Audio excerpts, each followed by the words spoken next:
I accumulated my first crore within 7 to 8 years of my career, right? And you can say it has been built on triple engines of growth. Right. Starting with high savings.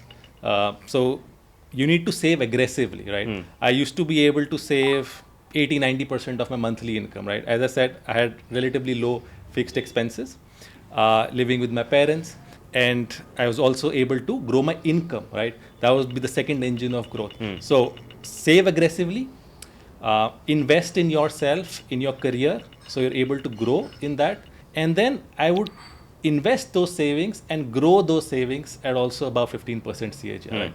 So a triple engine growth led to me accumulating my first crore within 7 to 8 years of starting my career. Was that like a milestone you already had in mind, or it just happened and you felt a certain way about it?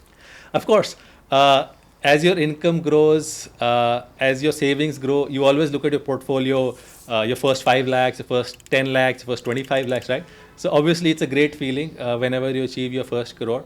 I could say this much, that my portfolio during the COVID crash, so just before COVID, my portfolio was about 65 lakh rupees.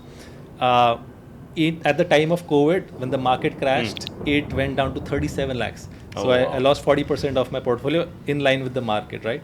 But I had that confidence, I had that belief that equity markets are for the long term. This is just another phase, Right. which will get over with. And so I stayed invested. In fact, I plowed more savings into equities. And within the same year, I was able to touch that milestone of 1 CR. Could say it's grown multiple folds since then. All right. And how much time would that be, just so since you hit the 1 crore to now? In about three plus years now. Lovely. So, one interesting tweet which I saw from you, I think I have to discuss that with you, of you making a crore of profit from your stock investments in, I think, the previous year, and someone reading 1 crore profit from stocks in a year or over time, even But over this time. is over 10 years. Yeah, over 10 years also is fantastic, right? But you got that number in that year. So if you can just throw some light on how that sort of came about, and how that stock investment journey had been. I've had a number of stocks in my portfolio which have been multi-baggers, right? Basically, you invest 100 rupees and they become 500,000 rupees, right? So things like that. And it only takes a few good investments to generate those kind of returns, right? So, I mean, I could say that out of 1 crore of profit, about 50 lakhs of profit has probably just come from 3 or 4 stock investments. Okay. And the remaining, I might have bought 100 other shares and sold 100 other shares, right? Would probably generate the remaining 50 lakh rupees of profit, right? So a few good decisions and sticking with them. I think it's also something to do with just staying invested for the long term, right? Right. Once you've identified a good business, a good company that is going to do well over the long term, that you believe is going to do well over the long term, and it keeps reporting good results year on year with high growth in profits, high growth in revenue, good return on capital employed, relatively debt-free company. You stick with those kind of companies for the long term, unless, of course, they reach a extremely irrational valuation. Right. And it's a combination, right, of good returns in the equity markets. 2021 was a fantastic year. Right. I had a more than 50% return on my portfolio. Fantastic. And also my income has grown multiple fold, right? So you keep on investing your income, which is also growing, and you also keep generating good returns on your portfolio, which is already above 1 CR, right? So you're able to keep compounding that to multiple times. Even in terms of your salary, right? How that salary has progressed over time from when you started to where you are now, then that would be really helpful. I started working in 2013 with ICICI Bank as a wealth manager. It was kind of a sales profile.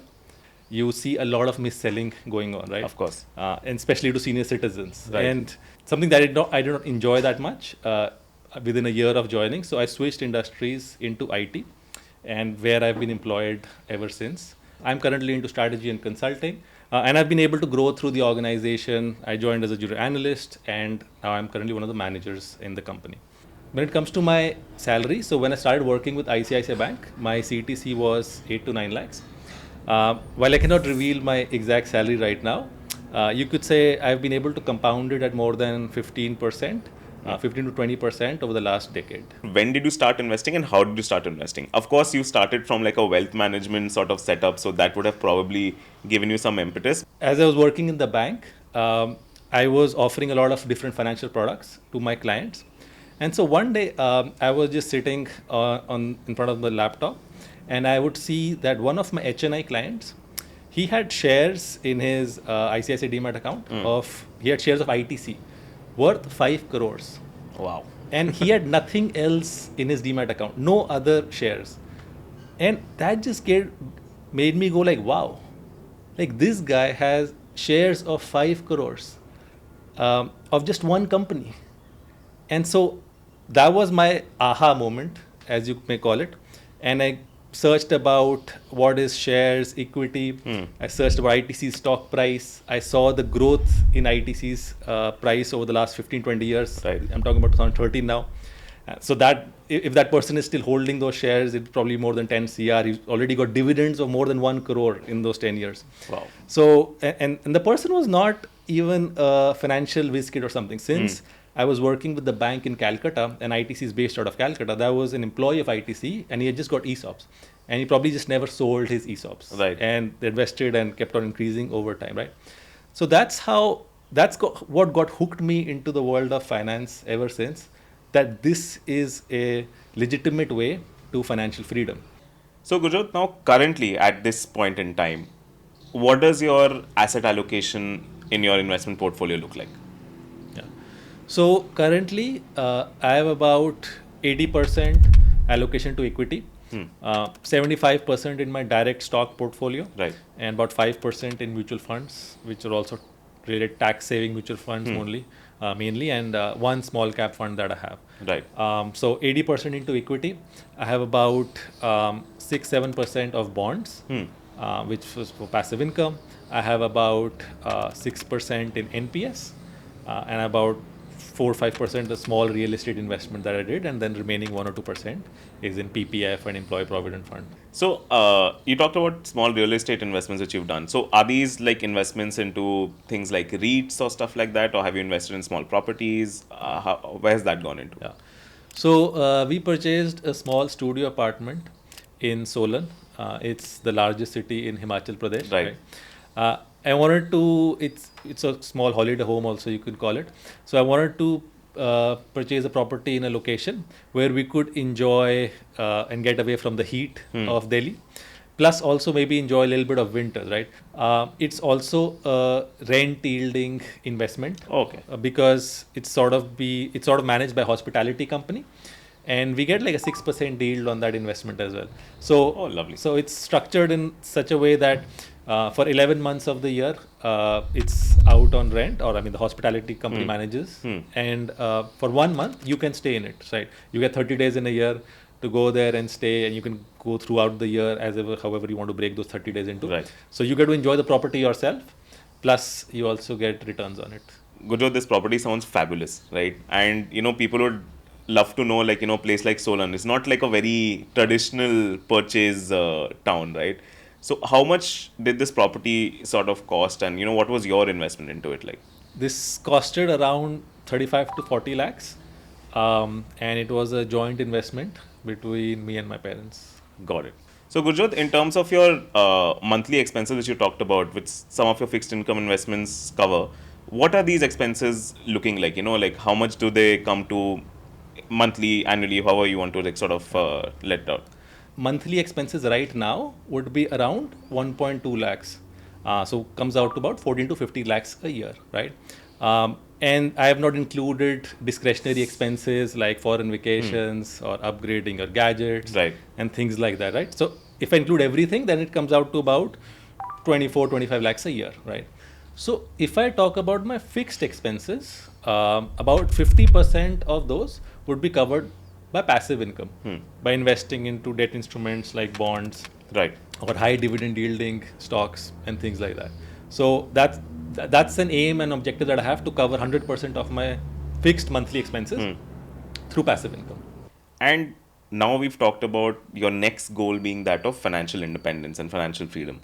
So what does financial independence mean to you? basically what the goal of financial independence is, that you don't have to work for money, right? And that's what a lot of people do. They're just working for money, right? They're not following the passion or things that they enjoy the most in life, right? Yeah. And financial independence helps you get there, right? To then pursue your passions or things that you like. What is that FIRE milestone for you? Number of financial independence would be anywhere between 5 to 8 CR. And I'm more than 50% on my goal. What sort of calculations have gone done? Yeah. So let's say you have about 6 crores, right? And you have monthly expenses of 1.2 lakhs and about 14-15 lakhs a year monthly fixed expenses, right? So I would put about 2 crores into Government of India securities. GSECs are currently yielding about 7.25, 7.3% a year for the next 40, 50 years, right? Pretty much your entire life. And so that doesn't cover inflation, so I'll come to that aspect. So your fixed expenses about 14-15 lakhs just gets covered by your 2 CR in your Government of India securities. Right. And the remaining 4 or 3 CR would be put into equities. You could go into a mutual funds, or you could go into direct stock portfolio. I prefer the direct stock portfolio, and that would give me a dividend yield of 1 to 2%, another 6 to 8 lakhs, right? So that would cover my inflation adjusted expenses as well, Right. over the next 30 years or so, right? And the remaining 1 CR would be for your cash in hand or any kind of liquid funds that you need, Right. emergency corpus that you want to have. So you can easily within 6 CR manage your lifestyle or fixed expenses for the next 25-30 years. And plus, if you're not retired, right, you're generating income on top of that as well, right? Correct. And my spouse is also working. So from a financial standpoint, 6 CR is a decent 6 to 7 CR is a decent financial independence target. Got it. And let's say that's the practical goal, but is there any other milestone which you have in mind? Like, if I achieve this, then it would be fantastic, If I would have, right, a number, right, that would be absolutely fantastic to achieve, would be my aspiration, right? That was probably 100 CR, 100 crores. I think that's a goal that's maybe by the age of 55, 60, because you need time on your side, right? If you compound your money over 3-4 decades, right, with a relatively high savings rate, and by growing those savings through inflation beating assets, then it is possible to achieve that number, right? By my calculations, if we continue to work for the next decade or so and maintain this rate of savings and returns on my investment, I need about just 10-11% over the next 20-25 years to achieve that number. If even I don't work, if I stop working and maybe I retire in 5-10 years, then I need about 13-14% per year over the next 25 years, which is, I would say it's not so easy, but it's probably lower than what I've already achieved in my previous 10 or 12 years, right? So it's not a number that seems unachievable to me. Got it. Gurjot, you mentioned, of course, your wife is also working, and there's obviously that means dual income in the family. Does having that dual income in the life help you out in your financial independence goal and how you manage your daily expenses or lifestyle? What sort of role does that play? Oh yeah, absolutely. Having double income obviously turbocharges your journey to financial independence, right? And if both husband and wife are earning a fairly good income, right, which in my case, luckily, we are, so that reduces the time span to financial independence significantly, right? So in this journey which you've taken so far, right, whatever experiences you've had through your jobs, through whatever investments you made, whatever people you've interacted with in this journey, what has been like a learning or something, an experience which you have kept in mind which can help you in your journey ahead? So I think one thing which I learned very on in my career, right, this was my first job itself and working with ICICI Bank, is I was on the other side and I was selling products, right? Right. So I learned very fast not to invest in products with high commissions that are being generated for the bank, right? Got Or it. for your wealth manager. And there are lots of such products out there. So the first one being your life insurance or most insurance products, right? I think with IRDAI's regulations, the commissions have come down Right. considerably over the last 10 years. I don't know the latest numbers, but at the time that I was working, right, it was something like 14% of fixed commission. So if you invested in a ULIP policy, which a lot of banks used to sell to senior citizens as fixed deposits, Right. let's say you invested 1 lakh rupees worth of premium a year, 14,000 is just going to the bank. That's revenue generated for the bank. And that's getting cut from your premium as fund allocation charge, Right. or administration charge, and so many other charges, right? And so do not invest in those kind of financial products which have those commissions. And they do not reveal those commissions to you. I knew it because I was working in the bank, right? And I know you've sort of touched upon this earlier, but what would your advice be on someone who's listening and who wants to get on this journey to reach a 1 crore goal? The first thing and the most basic thing is starting your financial planning as soon as you start working, or as soon as Right. possible, right? Because that's one of the biggest mistakes that I see people commit. If you lose out on those initial 10, 12 years of savings, when they compound over 20, 30 years, right, you're missing out 10 years of compounding. And that's where you're going to be behind, and you're never going to be able to achieve financial independence before 55, 60, right? So start as early as possible, right? And then the second thing is just about be disciplined about doing it every single month, right?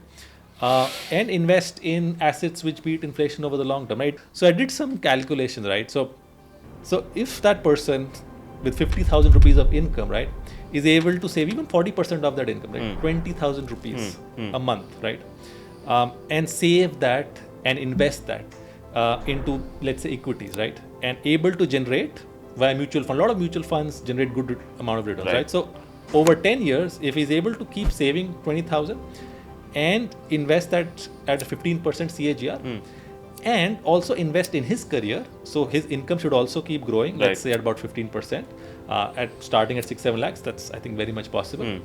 Within 10 years, that person would hit the 1 crore mark, about 97, 98 lakhs, so close to a crore, right? So it's possible, very much possible. And I gave an example of not a very high salary, right? And I'm talking about 40% rate of savings, right? 20,000 rupees a month. So it's not that difficult. You just need discipline to achieve that. Thank you for watching and supporting our channel. If you like the stories we tell, here's your chance to be a part of it. If you or anybody you know has an interesting financial journey to share, then please fill the form in the pinned comment below and we'll get in touch with you.